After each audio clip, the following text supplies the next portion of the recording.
morning is the best time to do it. Just a little bit of low visibility. Looks like it's improving quite a bit though out of Fort Payne. Within the past 20 minutes, that's improved from about a quarter to now 1 mile. There's the heat advisory. It's for those west of I-75, Franklin County. You can see that there, all the counties shaded in orange. So even if you're not under the heat advisory, just take it easy out there today. So I'll talk more about the hourly heat index values. Plus, we do have some rain chances to tell you about this weekend. It'll help the atmosphere a little bit, but it's still going to be really muggy. So I'll break that down coming up in this half hour. All right, Brittany, thanks so much. Well, one local sheriff may be facing charges after allegations from a county commissioner. All right, well, the Tennessee Bureau of Investigation is looking into this matter right now. Their findings presented to a grand jury. Channel 3's Michelle Herron joins us now live from Bradley County with the very latest and what we've been able to learn from all of this. Good morning, Michelle. Good morning to you. You know, we don't know what kind of charges Sheriff Eric Watson could be facing, but we do know this entire situation kind of unfolded sometime last year around when County Commissioner Dan Rawls filed complaints of possible misuse of county credit cards and alleged abuse of power. Now, a district attorney out of Sevier County presented the findings from a TBI investigation to a grand jury on Wednesday. We don't know if the grand jury chose to charge Watson. The sheriff's attorney says that Eric Watson has done nothing illegal. An indictment is merely an accusation. Sheriff Watson does not yet know what those accusations are, if there are accusations. Now, what we do know is that a judge from Rutherford County has been assigned to this case. Now, coming up at 6:30, you're going to hear from the commissioner about why he filed these complaints and why he thinks it's important to keep everyone, or to hold the appropriate people accountable if those accusations are true. You'll hear from him coming up at 6:30. For now, reporting live out of Bradley County, I'm Michelle Herron, Channel 3 Eyewitness News. Michelle, thank you for that update. We will sit and continue to follow this story. Appreciate that. Well, breaking this morning, police are on the scene of Chattanooga's latest homicide. Yeah, Channel 3's Tim Pham has been on the scene all morning. He joins us live now from Hixson Pike with the very latest. Good morning, Tim. Good morning to both of you. This is still a developing situation here on Hixson Pike at the BP gas station, where police confirm they are investigating a homicide. A shooting happened just before 3:30 this morning, and we're getting a different perspective of what the scene looks like right now. Police are focusing their investigation on a white car on the backside of the parking lot. We have some scene video from the situation this morning. The crime scene unit arrived, as well as homicide investigators. They also have their detectives with their digital scanning system out here trying to piece together what exactly happened. Right now, police tell us that one person died and that they don't have a suspect at this time, but they're working with the manager of the BP to review security footage to try and determine who that person is. We spoke to the assistant manager just moments ago. He was not allowed on the premises, but police just escorted him inside, and now they're working to look at that footage to try and see how things played out. But right now, the BP on Hixson Pike and Cloverdale is closed off to the public as they work to investigate this shooting. This is the second homicide and shooting in the last 24 hours. Of course, we reported on yesterday morning, making this the 21st homicide in Chattanooga and the 67th shooting. So there's still a lot of unanswered questions right now. The police department tells us that they expect to give us an update here very shortly, and as soon as we learn more information, we'll be sure to pass it along to you. But for now, reporting live in Hixson, Tim Pham, Channel 3 Eyewitness News. All right, Tim, thanks so much as we continue to follow this developing story this morning. Well, there is also a fire on Bunker Hill Road. The Highway 58 Volunteer Fire Department is at the scene. It started around 3:30. At this time, we have no reports of any injuries. We want to remind you, don't forget, today starts back to school, tax-free weekend for Alabama. It lasts through Sunday. Tennessee is next weekend. There is no holiday for Georgia or North Carolina this year. And the volunteer state clothing, backpacks, and school supplies that cost $100 or less will be tax-free. You won't have to pay taxes on computers under $1,500 either. Very good. Gonna be busy out there. I would recommend shopping like this weekend anyway, because you might just melt walking to the parking lot. Oh my goodness, yes you are. You better make sure that air conditioner is cranked up. Shopping or going to a movie even. A movie sounds fabulous. That's not a bad idea, is it? The best. Yes. Dark cool theater with a big old yes. soda pop. Nice diet back. Pepsi right there. Okay. Whoa. Diet Pepsi? Yeah. Girl, where are you from? I can't do the fat Pepsi. Oh, I can't do it. This is I can't do fat Coca-Cola Pepsi. country. If I ever have a fat Pepsi, you know I'm in a bad mood. Really? See, That's your my tell? goodness. Like if it's fat Pepsi. Well, see, I'm not like a Coke or a Pepsi drinker. I'll do, Okay. but it's not like it's Sprite. It's like it's still like Fat good for Pepsi. you. I'm getting the one. Bad Pepsi. Bad Okay. All right, let's take a look at our That's how she keeps her figure. She doesn't do the fat Pepsi. Well, all right, here's our heat index right now. Or this morning, 9 a.m. could be at 90 already out of Cleveland. By around, there's 9 a.m. feeling like 98 out of Cleveland. Now, take a look at this 100-degree heat index values today. We're not under the heat advisory, but even if we're not, take a look at that. 106 out of Cleveland. This is just one of our forecast models hinting at that. 107 out of Athens. So any running you're wanting to do today, walking, do it this morning. This is noon. So, wow. You know, I mean, so still at 4 or 5 o'clock, we're going to see some locations with a triple-digit heat index. So we'll talk more about our rain chances overall this weekend. Good weekend to be in the pool. We'll have that forecast for you for Saturday coming up at 6:15. All right, Brittany, thanks so much. We're going to quick traffic check this morning on this finally Friday. 75 at Ooltewah. Things looking A-OK. No accidents to report. Of course, we'll keep you updated all morning right here on Channel 3. All right, well, Ole Miss head coach Hugh Freeze resigns. Less than 2 weeks before fall camp opens up, Paul Shaheen has details in your morning sports headlines. Exactly 1 week after Ole Miss head coach Hugh Freeze stepped down from the podium at SEC Media Days, he stepped down from his position last night as Rebels head coach for what Ole Miss is calling a pattern of misconduct in his personal life unrelated to their ongoing NCAA investigation.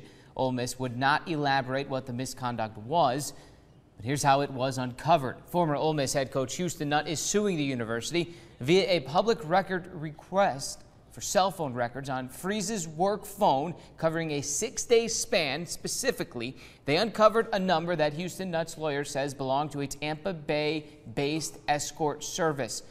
Ole Miss said that then prompted the school to go through more of Freeze's phone records, which is where they say they found a pattern of, quote, personal misconduct. And we tried to take the emotional part out of this and what does the record show? What did we discover? How did he address it? He admitted that conduct to us.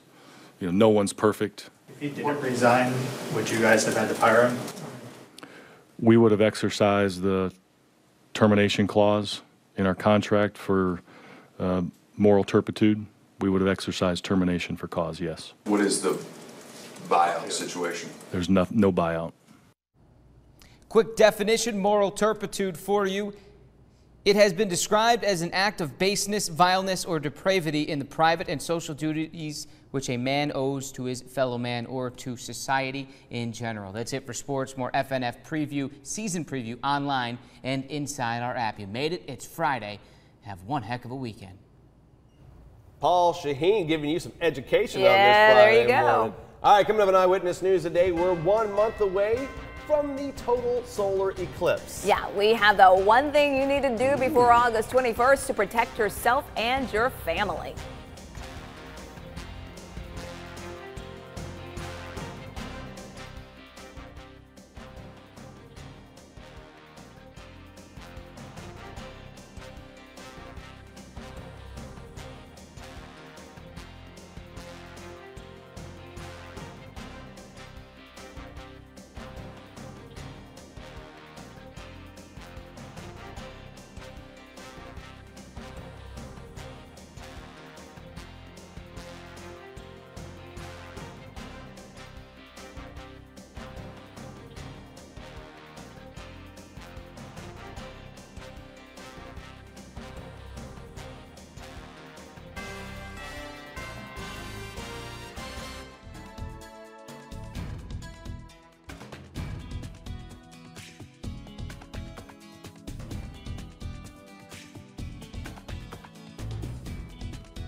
with coverage you can count on.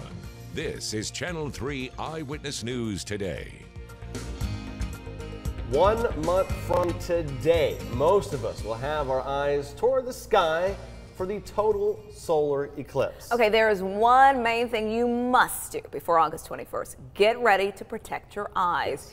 If you plan on taking pictures or video, don't worry about damaging your camera. Professional photographers say most modern devices will be fine, but your eyes are another story. Special filters for your camera can help. You can buy them online or at some camera shops. And be sure to get proper glasses. And you'll have this 2.5-minute piece of history recorded that you can show your grandkids. You can replace your camera, but you can't replace your eyes. All right, we have everything you need to know about the eclipse, from where the path is to the specific time you'll see the eclipse in your town. Now check out the 2017 solar eclipse tag on our website and inside the WRCB app. I just did a quick Google search this morning after that ran the first time. You can get those throwaway glasses, a multi-pack actually, for $9.94 from like Walmart. Amazon has them as well, another 4-pack. So I thought it was like $9 for the whole thing, and that's actually for a 4-pack. So, for a 4-pack, that's a good deal. So the whole family can enjoy it together. They don't have to share. You look down, let me put them on. Your turn. Betty, now's your turn. Exactly. All right, enough for the whole family to enjoy it at the same time. Coming up on Eyewitness News today, Brittany will be here with a look at the forecast. Plus, we'll let you know if there are any problems on your finally Friday morning commutes. The time is 6:12. We'll be right back. Channel 3's total eclipse coverage is brought to you by Green Forum. Call today to go solar at your home or business.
Channel 3 Eyewitness News traffic sponsored by Plaza Uniform at CHI Memorial. Shop for one of the largest selections of the latest styles of uniforms from name brands. Visit online at uniformplaza.com.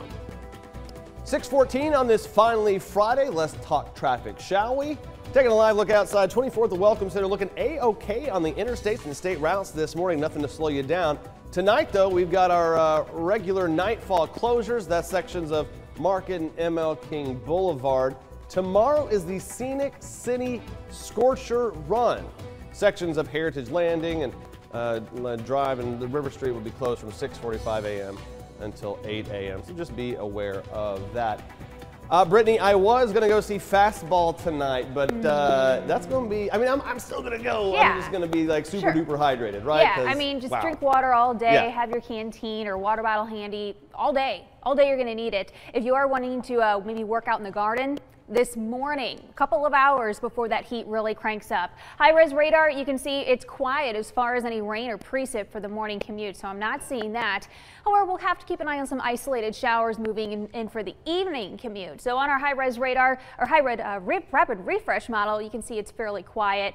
There will be some showers, it looks like, developing near the Walden Ridge area after 11 a.m. So putting this forecast model in motion out of Altamont, further west, possibly possibly just west of I-75. We might have some showers develop after about 5 o'clock or so. You can see it picks us up around 5:30. So anything that does hit the ground under 2/10 of an inch of rain is looking good. So if you're headed to nightfall this evening, you can keep those plans, but of course you want to be staying hydrated. Overall, today's just a good day to, as we even mentioned, head to the movies, head to the mall, or be in the water. High today of 95 degrees. We'll put that heat index close to 102 here in the city. Areas west could see that heat index near 104, 105 today. All right, tomorrow, we do have a rain chance tomorrow evening. Looks to be quiet tomorrow morning if you're headed out to the market, but tomorrow evening it looks like under 1/10 of an inch of rain is looking good at this time.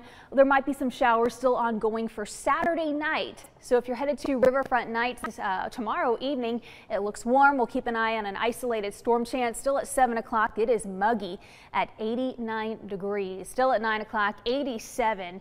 So the newest Vipercast, this is a different forecast model run. You can see for Saturday showing at 1 o'clock. Best chance possibly east of I-75 there. Murphy and near Blue Ridge could have some storms develop. As we head into Saturday evening, it all depends on this next boundary that works its way in. Where it works in is where we'll have to keep an eye on those storms moving in. So around 7 o'clock, possibly out of Dayton near Cleveland. Sunday looks to be possibly organized. So if the Storm Prediction Center puts us in a marginal or a slight risk, we'll of course be up keeping an eye on Sunday, showing a few storms possible early in the day. However, I think the best chance will come Sunday evening. So plans that you have on Sunday, if you're headed out to Mass, I think you're going to be okay. But by the latter half of the day, we possibly could have some storms ongoing. And it looks like maybe a quarter to or a half to 1.5 inches of rain possible from Sunday into Monday. So Monday kind of looks to be a soggy one at this point. We'll keep that storm chance in there for Tuesday in case of that front does stall. But there is the newest Storm Alert 7-day forecast. 95 today. Oh, wow. So we were at 94 yesterday. Today, if we get up to 95, today will be the hottest day of the year so far. So, you know, we've been saying all morning long, stay cool, stay hydrated, go to the movies, or be in the pool today. Yeah. Something inside. Yeah. Yes. Okay. Where there's air conditioning. Yes. Okay. Yes, definitely. Thanks. Well, on August 21st, a month from today, a total eclipse of the sun will cross the entire country for the first time since 1918. So starting near Lincoln City, Oregon, the eclipse will take about 1 hour and 40 minutes to cross the country, ending near Charleston, South Carolina. There will be a complete day to night transition as the path of totality passes over much of our area, and Tennessee state parks are getting on the excitement of this once-in-a-lifetime event. Now, Fall Creek Falls and Spencer will experience the eclipse for nearly 2.5 minutes. Park officials are hosting several events to celebrate the occasion. Now, just up the road from them, our friends at Rock Island State Park will be in the dark for about the same amount of time at just over 2 minutes and 20 seconds. And down south in Delano, there are events scheduled in and around the Ocoee for their 2 minutes and 10 seconds of eclipse. Now, of course, we have all the eclipse information you need to know at WRCBTV.com. Just click the 2017 Solar Eclipse tab. There you go. Yeah. Okay. All right, Patrick Chirac is back in the hospital battling pneumonia and some unexplained fractures, including a broken femur. Yeah, the Tennessee Valley became familiar with Patrick in February of 2011 when ABC's show Extreme Makeover tore down the Chirac's home and built a new one in its place. His family tells Channel 3 the 15-year-old is in good spirits recovering in the intensive care unit. For him to come honestly close to death more than once and just wake up and say, I want something to eat. When's breakfast, you know? He's just unbelievable. He is. Well, Patrick remains in the ICU until doctors believe he's strong enough to move to a regular room. The family says they are taking it day by day, but appreciate all the support and prayers from the community. We're going to keep you updated on Patrick's recovery. And Patrick, we certainly wish you the best. All right, all this week, almost 50 young girls have been learning what it takes to be in a band. And tomorrow, Chattanooga Girls Rock will show off what they've learned in a concert. Now, it starts at noon at the Revelry Room and costs $10 to get in. They've been in a camp all week, and this is the grand finale. They've worked to learn new skills and a new song, and everyone is hoping for a big crowd. Now, last year they did this 300 people showed up to the revelry, That's which is great. completely unexpected. That's so awesome. Yeah, so they've been doing this since Monday. They're rocking and rolling, learning how to do guitar, and they're just, I mean, That's a great experience. That's what I was going to say. Brings out and shows all the talent we have. And I believe they have air conditioning at the revelry room. There you go, so you don't have to worry about the heat. Yeah. All right, coming up on Eyewitness News today, we're going to have a look at your top business headlines as we go out to Wall Street. That's right. Here's a look, though, outside of the Holiday Inn downtown camera. I didn't know what was supposed to happen next. I was waiting for it to pop up. It is pretty out there. Pretty warm and gross, but still, you know, scenic.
Okay, welcome back. Time now to get down to business. The feds are taking a closer look at Amazon's bid to buy Whole Foods. Plus, Samsung has set the date for their next phone reveal. CNBC's Landon Dowdy has a look at the day ahead in your business news. Wall Street looks to end the week on a positive note. Stocks were mixed yesterday. The Dow slipping as Home Depot weighed following reports this week that Sears is going to sell Kenmore appliances on Amazon. The Nasdaq closing at another record high and extending its winning streak to 10 days. The Dow dropping 28 points to 21,611. The Nasdaq edging up nearly 5 points to 63.90. The Federal Trade Commission, as part of its review of Amazon's deal to buy Whole Foods, is reportedly looking into allegations the online retailer misleads customers about its pricing discounts. The FTC is reportedly probing a complaint by a consumer watchdog group. The review is, of course, a signal the agency is taking a very serious look at the Whole Foods deal, which critics say could give Amazon an unfair advantage. And Samsung is expected to unveil its newest phone next month. The company has sent out invites for an event on August 23rd to launch the Galaxy Note 8. The phone is expected to have a 6.3-inch screen and rear dual cameras and may also have a smaller battery to help avoid problems with overheating. With your CNBC Morning Business Report, I'm Landon Dowdy. Very cool. All right. Well, Governor Bill Haslam says Tennessee's unemployment rate for June was the lowest recorded in state history, meaning the current 3.6% figure is the best since 1976, when that data started getting recorded. The last time Tennessee was below 4% was back in February of 2001. Currently, the numbers are low due to seasonal work. Down in the Peach State, the jobless rate hit its lowest levels in nearly 10 years. Very cool. Alrighty, now it is time to take a look at our salutes. Up first, congratulations. Happy 12th birthday to our Bojangles winner, Peyton DeBusk. This wish comes with lots of love from your family. Enjoy. All right, hitting the double digits. Happy 10th birthday to Gabe Abercrombie. The family hopes that you have a great birthday and they love you a lot. Hitting a milestone. Happy 100th birthday to Doris Kelly. She is a retired educator and a proud member of Alpha Kappa Alpha Sorority Incorporated. She is celebrating a big birthday event this weekend. Enjoy your special day. Happy birthday to Michael D. Stevens Jr., who is turning 19 years old today. The note says you are a great son. Happy birthday to you. Also celebrating his foster grandparent, Joanne Schote. Miss Schote, who serves at East Cleveland Head Start, will be turning 82 years young this weekend. Thank you for your service to our community. All right, well, coming up on Eyewitness News today, we're going to have a look at your top stories, including the latest on the Bradley County Sheriff. Here's a look outside of the View Apartments camera. Go ahead and start drinking that water right about now because you're going to be sweating it out by about 9 o'clock this morning.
With coverage you can count on, this is Channel 3 Eyewitness News Today. 6:30, let us say good morning, Tennessee Valley. Lots going on. You're watching Channel 3 Eyewitness News Today. I'm